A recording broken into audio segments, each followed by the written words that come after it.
Hi friends, welcome back to Mahabharata series episode number 121. ఇప్పుడు వరకు జరిగిన కథ ఏంటంటే, ఇంద్రుడు ఇంద్ర పదవిని కోల్పోతాడు.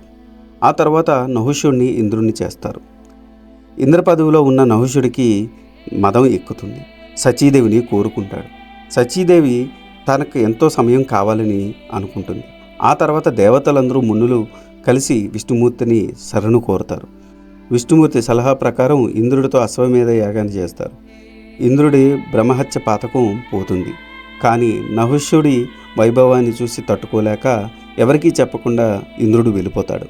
ఆ తర్వాత సచీదేవి ఒక దేవతను సహాయం కోరుతుంది.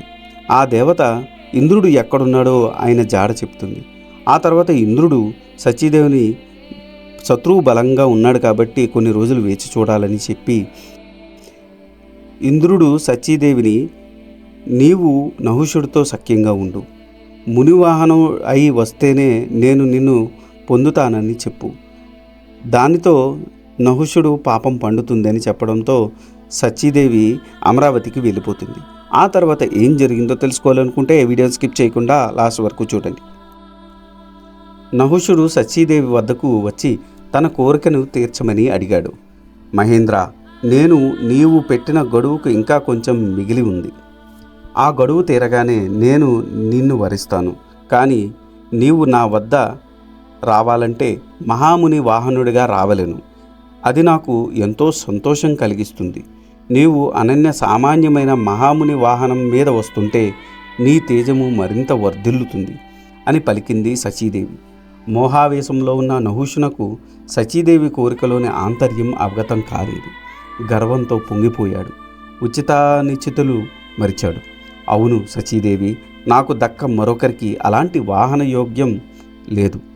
నీవు కోరినట్టు సప్తఋషులు నా పల్లకిని మోస్తూ నేను నీ వద్దకు వస్తాను అని సచీదేవి వద్ద నుండి వెళ్ళిపోయాడు.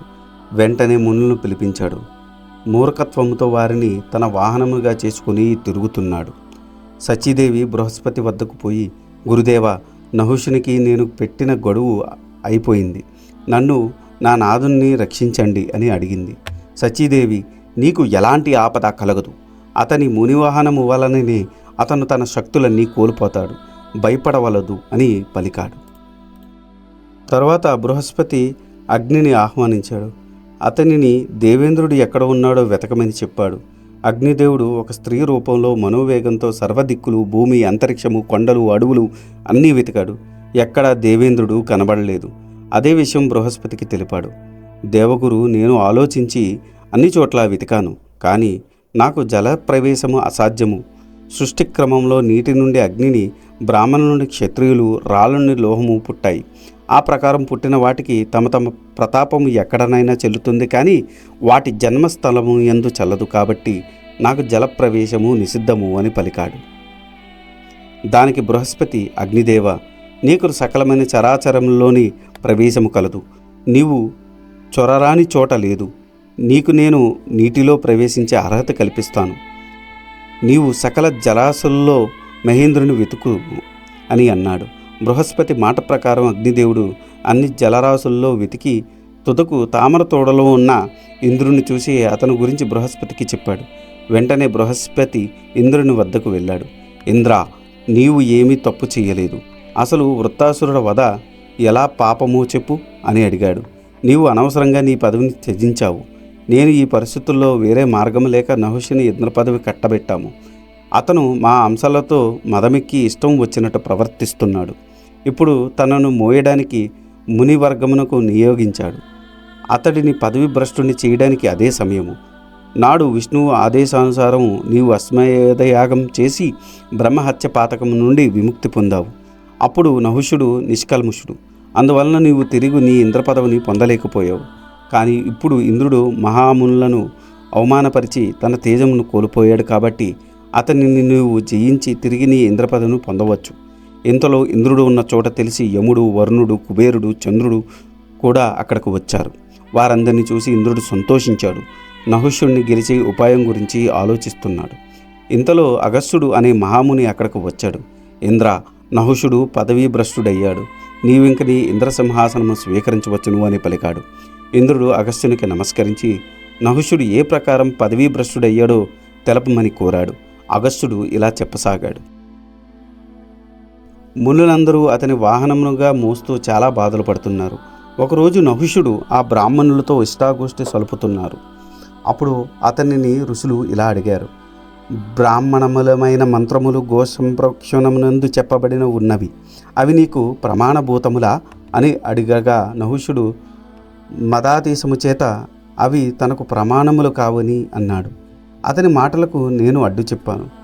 పూర్వాచార్యుల చేత అభినందితములైన మాటలు నిందించట అజ్ఞానము అని అతనితో అన్నాను. దానికి నహుషుడు కోపించి నా తల మీద తన్నాడు. దానితో అతను తన పుణ్యమును తేజస్సును కోల్పోయాడు. అప్పుడు నేను, నహుష, నీవు మహామునులను వాహనులుగా చేసుకొని వారిని అవమానించావు. వారు గౌరవించు మంత్రములను ప్రమాణములను కాదని అన్నావు. అదియూ కాక నన్ను తన్ని అవమానించావు. కావున నీవు తక్షణమే ఇంద్ర పదవిని కోల్పోదు కాక చాలా సంవత్సరాలు భూలోకమును సర్పరూపం పడి ఉండుము అని శపించాను. నహుషుని ప్రార్థనతో అతన్ని అనుగ్రహించాను.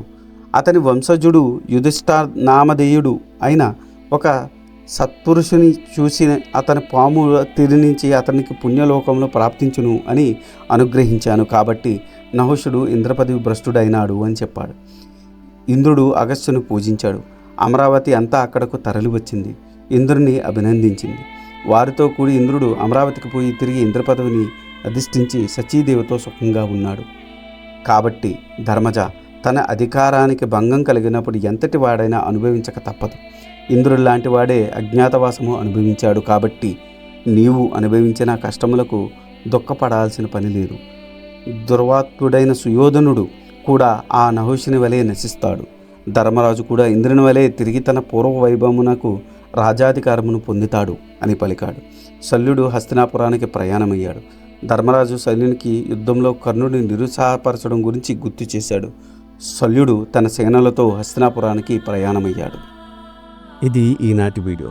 ఆ తర్వాత ఏం జరిగిందో తెలుసుకోవాలనుకుంటే మీరు నా నెక్స్ట్ వీడియో కోసం వెయిట్ చేయాల్సిందే. దానికన్నా ముందు నాదొక చిన్న రిక్వెస్ట్. నేను చేసే ఈ మహాభారత సిరీస్ వ్యాస భారతం నుండి కవిత్రయం అంటే నన్నయ్య గారు, తిక్కన గారు, ఎర్రప్రగడ గారు తెలుగులోకి అనువదించారు. అదే ఈ మహాభారతాన్ని నేను మీకు యథాతథంగా అందించాలనే సదుద్దేశంతో ఈ వీడియోలు చేస్తున్నాను. జనరేటెడ్ ఇమేజెస్తో వీడియోస్ చేయడం కొంచెం కష్టతరమైన విషయం అయినప్పటికీ మన సనాతన ధర్మంలో ఉన్న మంచిని చెప్పాలనే ఉద్దేశంతో పూర్తి కథని ఈ వీడియోల రూపంలో అందించడం జరుగుతుంది. అందుకని మీలాంటి వారి సపోర్ట్ నాకెంతో ముఖ్యం. మీరు నన్ను సపోర్ట్ చేయాలనుకుంటే జస్ట్ మీ అభిప్రాయాన్ని కమెంట్ల రూపంలో తెలియచేస్తూ, లైక్ చేస్తూ, 10 మందికి షేర్ చేస్తూ మన ధర్మాన్ని 10 మందికి అందేలా చేయాలని కోరుకుంటున్నాను.